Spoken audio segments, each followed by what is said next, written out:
बबीता अकेले ही अपनी माँ और बीमार भाई का खर्च उठा रही होती है। बबीता एक कॉलेज में प्रोफेसर का काम करती है।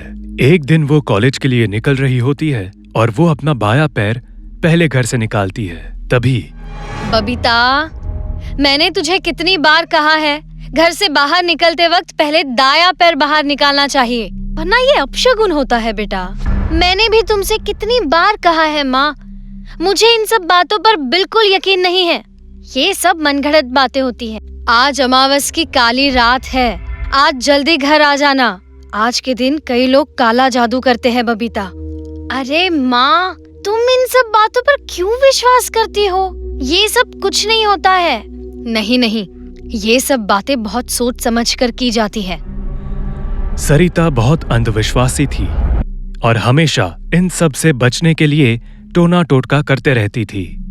उसका बेटा मनोज कई साल पहले एक एक्सीडेंट में अपाहिज हो गया था और चलने फिरने में असमर्थ था। उसका पूरा ख्याल उसकी बहन बबीता रखती थी।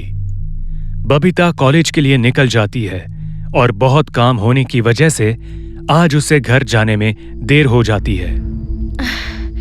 आज माँ ने जल्दी आने को कहा था, लेकिन काम ज्यादा होने की वजह से जल्दी घर पहुंचना संभव नहीं है।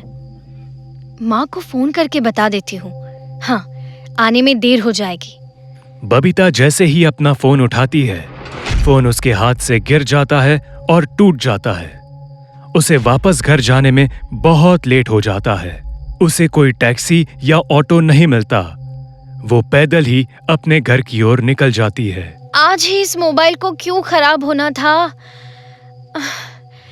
आसपास भी कोई नजर नहीं आ रहा है। बबीता को ऐसा लगता है जैसे कोई मदद के लिए पुकार रहा हो। बबीता आवाज का पीछा करते हुए आवाज के पीछे जाने लगती है। कौन है वहाँ? तुम रो क्यों रही हो? बबीता को कुछ भी नजर नहीं आता, लेकिन वो आवाज का पीछा करने चली जाती है। तभी वो देखती है कि वो एक कब्रिस्तान में पहुंच गई है। जैसे ही बबीता उस कब्रिस्तान में पहुंचती है, वो आवाज का आना बंद हो जाता है। ये क्या हो रहा है? मैं रात को इस कब्रिस्तान में कैसे पहुंच गई? वहां पर कुत्तों के रोने की आवाज, चमगादड़ के बोलने की आवाज और मेंढक का पानी में टर्राना साफ सुनाई दे रहा था। चारों तरफ बिल्कुल शांत माहौल था। उस बीच सन्नाटे को चीरती हुई ये आवाज बहुत डरावनी लग रही थी। बबीता उस कब्रिस्तान से निकलने की कोशिश करने लगती है, लेकिन वो जहां भी जाती है उसे सिर्फ और सिर्फ बड़ी दीवारें मिलती है। वहां कोई भी गेट नहीं था। अगर यहाँ कोई गेट नहीं है तो फिर मैं अंदर कैसे आई? घना अंधेरा हो चुका था। बबीता उस कब्रिस्तान में घूम घूम कर थक चुकी थी, लेकिन वहां से जाने का कोई रास्ता नहीं था। बबीता थक कर एक कब्र पर बैठ जाती है। तभी उस कब्र से अजीब आवाज आने लगती है। बबीता धीरे से अपना कान उस कब्र के ऊपर रखकर आवाज सुनने लगती है। तभी अचानक वो कब्र में जोरदार धमाका होता है और उससे एक ताबूत निकलकर बाहर आ जाता है। बबीता धमाके की आवाज से वहीं पर बेहोश हो जाती है। तभी बबीता के कान में कुछ आवाज सुनाई देती है। अरे अब ठीक तो है? आप यहाँ इस सुनसान कब्रिस्तान में अकेली क्या कर रही हैं? आप कौन हैं? और मैं यहाँ कैसे पहुंची? बबीता को थोड़ा होश आता है। बबीता अपने सामने अनजान व्यक्ति को पाती है। आप कौन हैं? और यहाँ क्या कर रहे हैं? मैं इस कब्रिस्तान में क्या कर रही हूँ? मेरी कुछ समझ में नहीं आ रहा। आज मुझे काम से वापस आते वक्त लेट हो गया। जब मैं इस कब्रिस्तान से गुजर रहा था, तब मुझे अजीब आवाजें सुनाई देने लग गई और मैं यहाँ देखने चला आया। तभी पास में पड़ी कब्र से किसी का हाथ बाहर आता है और बबीता का हाथ पकड़ लेता है।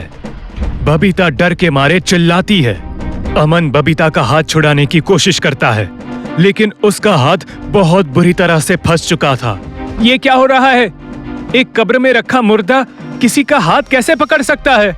यहाँ जरूर कुछ गड़बड़ है। ये सब हमारे समझ के परे है। अमन बबीता का हाथ छुड़ाने की बहुत कोशिश करता है। बबीता के हाथ से खून निकलने लगता है। तभी बबीता का हाथ उस कब्र से बाहर आ जाता है। अमन और बबीता अपनी जान बचाकर वहां से भागने लगते हैं। यहाँ से बचकर भागने का कोई रास्ता नहीं है। ये कैसे हो सकता है? यहाँ अंदर आने का तो रास्ता है, लेकिन बाहर जाने का नहीं। ये कोई चाल है हमें फंसाने की। पीछे से उस कब्र से एक भूत चलकर आने लगता है और उसके मुंह से हरा पानी गिर रहा था। अमन और बबीता उसे देखकर बुरी तरह डर जाते हैं और वहां से भागने लगते हैं। तभी बबीता का पैर किसी चीज में फंस जाता है और वो गिर जाती है। चलो मेरे साथ।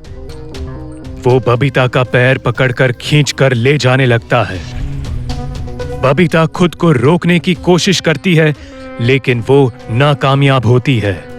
तभी भूत की नजर अमन पर पड़ती है और बबीता को छोड़कर अमन की ओर मुड़ जाता है। बबीता वहां से उठकर भागने लगती है। तभी वो किसी से टकरा जाती है। छोड़ दो मुझे। मैंने तुम्हारा क्या बिगाड़ा है? मेरी जान मत लो। छोड़ दो मुझे। अरे शांत हो जाओ, शांत हो जाओ। कौन हो तुम और तुम्हारी ऐसी हालत किसने की? तुम डरी हुई क्यों लग रही हो? भूत, वो भूत हमें नहीं छोड़ेगा। तभी वो भूत अमन का गला पकड़कर उसे अपने हाथों के बीच दबाकर घुमा देता है। अमन जमीन पर गिर पड़ता है और बुरी तरह तड़पने लगता है। ना तो उसे मौत अपना रही थी और ना ही जिंदगी उसे अपनी शरण दे रही थी। ये देखकर आयुष और बबीता बुरी तरह घबरा जाते हैं। नहीं, ये महज एक इत्तेफाक नहीं हो सकता कि हम तीनों एक ही दिन एक ही कब्रिस्तान में आए हैं। लेकिन ये सब क्या हो रहा है? मुझे तो कुछ भी समझ में नहीं आ रहा। इसमें किसी बड़ी शक्ति का हाथ है। हाँ, जिसने हम तीनों को यहाँ बुलाया है। वो भूत इन दोनों की तरफ आने लगता है। दोनों डर के मारे वहां से भागते हैं। आयुष एक पेड़ के पीछे छुप जाता है और बबीता एक कब्र के पीछे छुपकर बैठ जाती है। डर के मारे दोनों का बुरा हाल है। अमन वहीं पर पड़ा पड़ा तड़प रहा था। तभी बबीता को वहां पर किसी की आने की आवाज सुनाई देती है। बबीता चुपके से उसे देखने लगती है। उसकी माँ उसके भाई को लेकर आती है। बबीता दौड़कर जाकर अपनी माँ को गले लगा लेती है। माँ, तुम यहाँ कैसे आई? यहाँ से निकल जाओ। यहाँ आने का तो रास्ता है, लेकिन वापस जाने का नहीं। ये आपको कैसे पता चला? और इतनी रात को आप इस सुनसान कब्रिस्तान में भाई के साथ क्या कर रही है?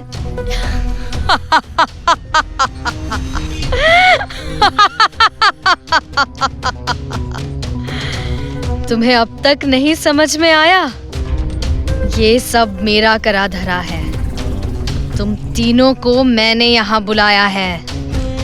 बबीता का ये सुनकर होश उड़ जाता है। आज अमावस की काली रात है। तुम तीनों को एक बात जोड़ती है। तुम तीनों अमावस की काली रात में पैदा हुए थे। आज मैं तुम तीनों की बलि चढ़ा दूंगी, जिससे मेरा बेटा पहले की तरह बिल्कुल ठीक हो जाएगा। कैसी माँ हो तुम? अपने बेटे के लिए तुम 3 मासूम जिंदगियां छीन रही हो। तभी पीछे से वो भूत आकर बबीता को ले जाने लगता है। बबीता खुद को छुड़ाने की कोशिश करती है, लेकिन वो उसके चुंगल से नहीं निकल पाती। वो भूत अमन, आयुष और बबीता को पेड़ पर उल्टा लटका देता है। बहुत अच्छा काम किया तुमने। 1 बजने वाला है। 1 बजे मैं इन तीनों की बलि चढ़ा दूंगी। तीनों के खून से नहाते ही मेरा बेटा बिल्कुल ठीक हो जाएगा। बिल्कुल ठीक हो जाएगा। सरिता हाथ में तलवार लेकर उन तीनों का गला काटने जा रही होती है। तभी उसका पैर एक कब्र पर पड़ जाता है और वो कब्र खुल जाती है और सरिता उसमें गिर जाती है और वो कब्र अपने आप बंद हो जाती है। अमन, आयुष और बबीता तीनों अपने आप उस पेड़ से नीचे गिर जाते हैं। आयुष बेहोशी की हालत में उस कब्र को देखता है जिसमें सरिता समा गई थी। माँ, तुमने हमें बचा लिया। वो कब्र आयुष की माँ की होती है। वो भूत गुस्से में पेड़ उखाड़कर फेंक देता है और सरिता के बेटे के पेट में अपना नाखून गड़ाकर उसकी अंतड़ियां निकालकर खाने लगता है। बबीता, अमन और आयुष अगले दिन सुबह होश में आते हैं। तीनों उस कब्रिस्तान के बाहर होते हैं। तीनों अपने अपने रास्ते निकल जाते हैं।